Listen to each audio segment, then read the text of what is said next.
एक बादशाह ने एक दिन अपने वजीर से बुलाकर कहा कि हमारे महल में अक्लमंद तो सभी हैं, लेकिन कोई एक ऐसा भी होना चाहिए जिसके अजीबो गरीब सवालों जवाब सुनकर हम फारिग औकात में महजूज हुआ करें। वजीर ने बादशाह सलामत की हुक्म की तामील करते हुए एक बेवकूफ़ महल में तैनात किया और बाकायदा उसकी ताजपोशी की गई, और वो बेवकूफ़ भी दरबारियों और बादशाह सलामत का दिल खुश किए रखता था। खैर, वक्त गुजरता गया और एक दिन बादशाह सख्त बीमार हो गया। जब तबीबों और हकीमों ने जवाब दे दिया तो बादशाह ने अपने आखिरी वक्त की तकलीफ और परेशानी दूर करने के लिए बेवकूफ़ को तलब किया और उससे कहा कि आज तुम सवाल करो और हम जवाब देंगे। बेवकूफ़ ने पहला सवाल किया, जनाब बादशाह सलामत, आप अपनी मौत के बाद कहाँ तशरीफ़ ले जाएंगे? बादशाह सलामत ने जवाब दिया, अपने मालिक के पास। बेवकूफ़ ने दूसरा सवाल पूछा, जनाब बादशाह सलामत, वहाँ आप कितने रोज़ क़याम फरमाएंगे?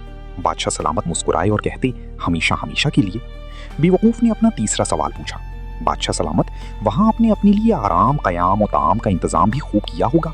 बादशाह सलामत एकदम संजीदा हो गया और जवाब दिया कि नहीं, मैंने तो कोई बंदोबस्त नहीं किया। बेवकूफ़ ने अपने सर से बेवकूफ़ी का ताज उतारा और बादशाह सलामत के सर पर रखते हुए बोला, फिर मुझसे ज़्यादा इस ताज के हकदार आप हैं। जहाँ हमेशा नहीं रहना था वहाँ इतनी बड़ी सल्तनत बना ली, और जहाँ हमेशा रहना था वहाँ के लिए कुछ भी इंतज़ाम नहीं किया।